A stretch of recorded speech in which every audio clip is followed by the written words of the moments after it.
भारतीय television channel आज तक आफूलाई सबैभन्दा तेज भएको दाबी गर्छ, तर आज तकको यो रिपोर्ट हेर्नुस् त, यसले आफ्नो गति सम्हाल्न नसक्दाको परिणाम।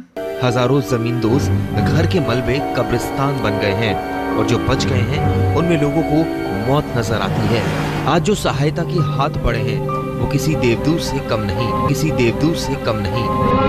आज तकका रिपोर्टर भारतले दिएको सहयोगलाई र भारतीय सहयोगीलाई देवदूत भन्दै सम्बोधन गरिरहेका छन्।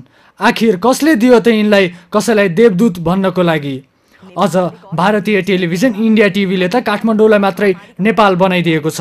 काठमाडौँका भग्नावशेषमा पुरिएका मानिसको शव निकाल्न नसकेकाले महामारी फैलन सक्ने भन्दै धेरै मानिस काठमाडौँबाट पलायन भएको रिपोर्टमा इन्डिया टिभीले नेपाल से पलायन भन्ने टेक्स्ट प्रयोग गरेको छ। मलबे के नीचे दबे हुए हैं और इसी वजह से काठमांडू समेत कई इलाकों में महामारी का खतरा फैल चुका है।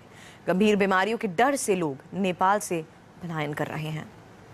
अझ आज तकको तेजले आफ्नो क्षमता नै बिर्सिएको यो भिडियोले देखाउँछ। धरहरा ढलेको छ भन्दै आज तकले भारतकै सुरत शहरको एक मलको भिडियो देखाएको छ। ये तस्वीर एक ऐतिहासिक जगह की है नेपाल में। इसका नाम है धरारा या भीमसेन टावर। जिस तरीके से दिल्ली में कुतुब मीनार है उस तरीके से ये भीमसेन टावर है और ये 9 मंजिला इमारत थी। ये 9 मंजिला इमारत मीनार थी बल्कि कहा जाए, जो कि जमींदोज हो चुका है। और खबर यह भी आ रही है कि इसमें करीब 50 लोग ट्रैप्ड हैं, नेपाल की मीडिया पे अगर यकीन किया जाए। इन्डिया न्यूजले पनि नेपालमा भूकम्प गएको एक सातापछिको अवस्थाको रिपोर्ट तयार गर्दा भूकम्प आएकै दिनको भिडियो प्रयोग गरेको छ। अझ यसले भिडियोमा मानिसलाई तर्साउने म्युजिक प्रयोग गरेकाले मानिसमा रहेको त्रास झनै बढाइदिएको छ।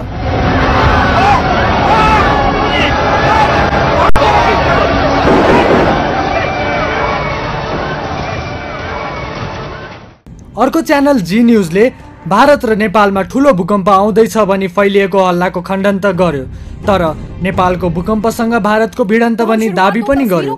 जी न्यूजले हल्लाको खण्डन त गर्यो नै, तर भूकम्पमाथि भारतले गरेको भिडन्त भनी यसले गरेको दाबीले यसमाथिको विश्वास नै धुमिल बनाइदिएको छ। ये तस्वीर नेपाल में आए भूकंप की तस्वीर नहीं है और इसीलिए जी न्यूज पर हम लगातार अपील कर रहे हैं कि ऐसी तस्वीरें भेजकर लोगों में पैनिक ना क्रिएट किया जाए, लोगों को परेशान ना किया जाए। और साथ ही आपसे भी अपील कर रहे हैं कि आप भी इस तरीके की तस्वीरों पर आंख मूंद कर भरोसा ना करें।